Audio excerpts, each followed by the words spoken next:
Hey guys, it's Jason from Hummguide, and I'm here at Burwood today. Yeah. With who are you again? I'm Amy. I run the YouTube channel Blondie in China, so we're going to do some bit of Chinese cultural exploration here today. That's right. That's right. So excited. This is your old stomping ground, right? You used to live here. Absolutely. So I grew up around Burwood. I went to school around here. Yeah. I never thought I'd be doing one of these videos in Burwood, but here we are. Here we are. Here we are. I'm excited for this. Okay. So, where to first? Well, there's a place just around the corner here which used to be relatively shady, but now they sort of changed it into what they call Spice Alley. Yep. Which I think is quite interesting. Burwood is actually, known. It's a very multicultural, diverse suburb. Yeah.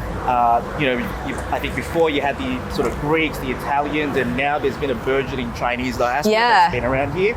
We're gonna go check out some of that. Awesome. All of my Chinese friends tell me that Burwood is the place to eat Chinese food. So I think we're in the right place. You ready for it, Amy? Oh yeah. Let's go. Okay.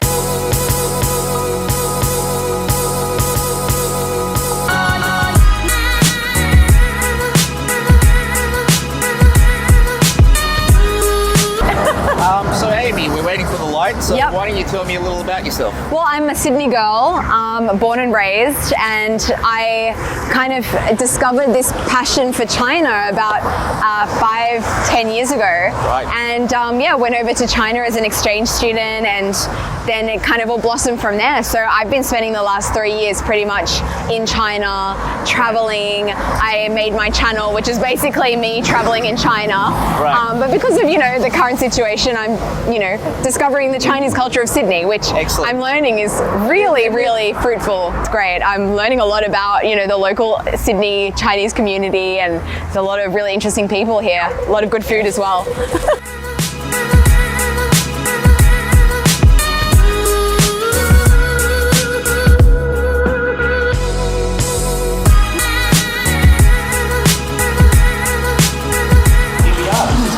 Oh, cool. This looks great. Oh, I wish that this was right next to my house. So I've got a confession, Amy. What's the confession? I'm actually a terrible Chinese person. Okay. Because I don't actually eat a lot of this stuff, so maybe you can help me out here a little bit. Okay, so what do you want to try first? Well, I know that down here there's a really awesome street snack called Gauke. Have you ever had a Gauke before? Never. Come with me. I'll show you. I'll show you. I think there are a lot of really great snacks in here. Things from all around China. Got some Hunan rice noodles there. Malatang, so good. Have you had malatang before?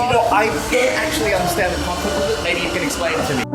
Jason, what have you been doing with your life?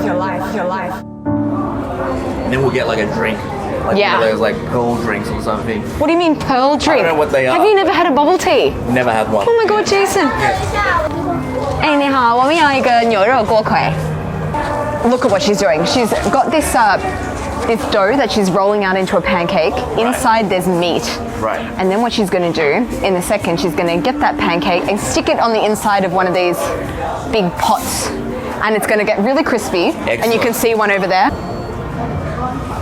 Amy, can you believe that Jason's never had bubble tea before? I cannot. Yeah, no, like seriously, Jason, I'm really disappointed in you, Jason, never having had a bubble tea before. But that will change today. I'm taking you for your first ever bubble tea. Okay, excellent. I'm looking forward to it. It's all right. I will be your guide in this wonderful world. Is that like a Pepsi? Are you kidding me, Jason? Oh. This is my favorite street snack of China. What is it? This man here. This is a baked sweet potato. It is like my favorite thing ever. And at school, when I was studying in Beijing, I would eat one sweet potato a day, and I earned the name Sweet Potato Bitch.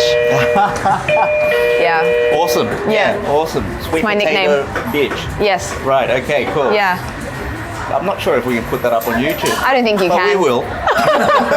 Yeah, I just love sweet potato. Right. I just like carbs, to be honest. You like carbs? I have this all the time. Yeah. This is actually one of the oldest street snacks in China. It has like thousands of years of history. But it's having kind of like a naan bread or? Kind of, yeah. It comes from, I actually asked them the other day where this particular kind of Gauke is from, and they said Hebei province. Right. Which the capital of Hebei province is Wuhan. That's near Beijing. Not really. Okay, all right, cool. Wait, what am I thinking? Sorry, no, you're right. Yeah. I meant to say Hubei province. Oh, Hubei. Okay. Yeah, so this snack is from Hubei province. Right. It's delish, but at the moment in China it's super, super popular. It's having a huge comeback. Right. So everywhere in China you'll be able to find this snack. Never tried it. Makes me feel terrible. I know nothing. Well, this is good. You're making an app to explore Sydney. I guess that means that you yourself I gotta need to explore Sydney. Things out. Yeah, no, there's so many great things. That looks like a whole ball of fun.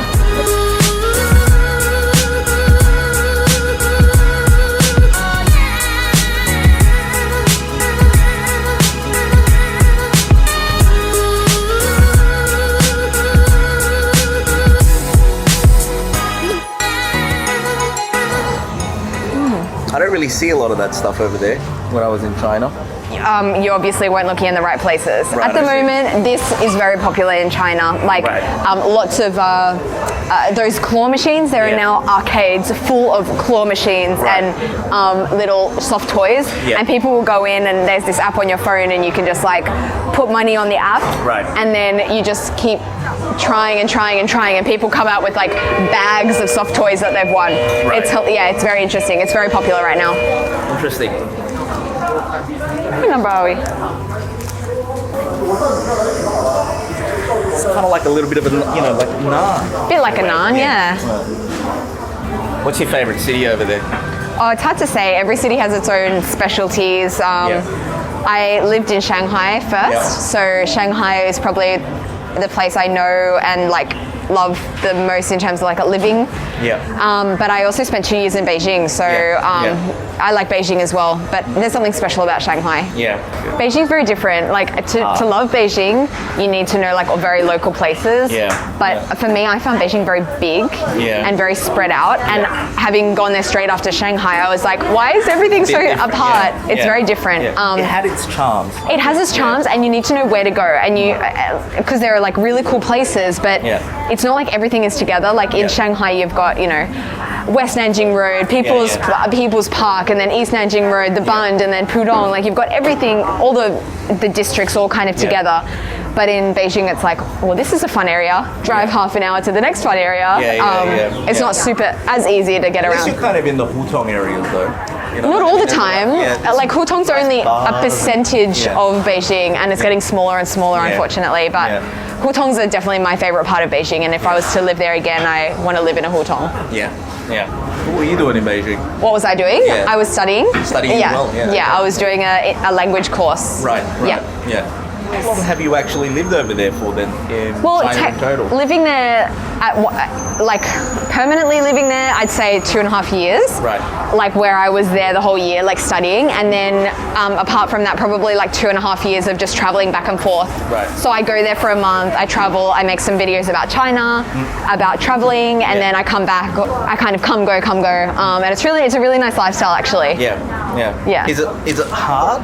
Like all the traveling, like it can be. There are definitely pros and cons. It's a lonely lifestyle when you're on the road. It's a lot of living out of a suitcase, not much stability. But it's been nice having this time in Sydney actually to just like be in one place for a longer period of time. So you must be eager to sort of go. Oh yeah, no, I am so ready to travel anywhere. Oh, see, look how good that looks. Doesn't that make your mouth water? This is better than any McDonald's hamburger. Not about that, Amy. Jason, thousands of years of history. Well, there's also the double sausage and egg McMuffin, which is... Well, this is essentially a sausage. It's kind of the same. It's like the thin brother of a sausage and egg McMuffin. Well, I'm looking forward to trying it. Oh yeah, you're gonna love it.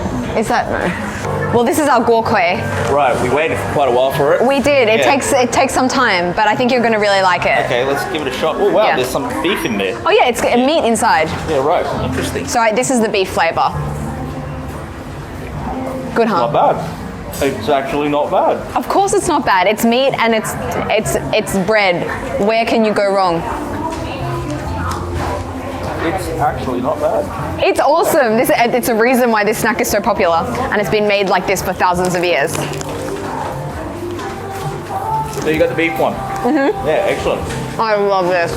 Wow, it's interesting knowing that you can probably get it. What about a milk tea, huh? Let's do it. Okay, I'm going to take you for your first ever milk tea. So I got my bread. I want obviously something to drink with it. What are we going to get right now, Amy? I'm going to get you a milk tea. Your first ever bubble milk tea. Great. Essential drink choice. Awesome. For after eating this. Okay. Can I please get a bubble milk tea? Normal sugar. And a normal ice. Yeah, and also a jasmine tea. Fresh jasmine tea, no sugar, normal ice, and bubbles. Pearls, yeah. So Amy, what is a bubble milk tea? Well, essentially, it's milk tea with bubbles. Right, okay. Yeah. Where does it come from? What is it? Well, I don't know. It comes from Taiwan. Right, I think that's where it originally came from. Yeah. And yeah, there are now, walk down a street in Sydney and you'll find 5 or 6 bubble milk tea stores in one street. It's crazy. It's so popular. If you can explain what it tastes like to the audience, what would you say? Look, if you don't know what it tastes like in the audience, you should go out and get yourself a bubble tea and let you figure it out for yourself. Great answer. Yeah. So here is your bubble tea. Thanks a lot. Thank you. Okay, so what you want to do is pop that lid. Okay, so get your straw and... Yeah, that was easy enough. Yeah. Okay. And then take a sip and get some of those bubbles in. I'm kidding. What is it? It's like a gum almost. It's made from tapioca. Oh, right, okay. So they're really chewy. Yeah. And there are often different flavors you can get at these bubble tea stores. Here they only have this flavor, but I really like this flavor. Right. But there are some stores in the city that you can get like sakura flavor pearls or mango flavor, green pear flavor. Like it's all... Yeah, I don't mind it. Yingyo, jingyo. It's the best beverage. I don't mind it. It's like, it's the perfect hungry, thirsty snack. Oh. Can you get it warm or is it just cold? You can get whatever you want. Right, I see. Warm, cold, lukewarm, cold. So that's what all the kids are doing these days. Thanks for tuning in this week and watching my journey with Amy at Spice Alley. Next time, we've got Amy and Milosh learning to make some hand-pulled noodles. Who's going to make the better one? Let's find out.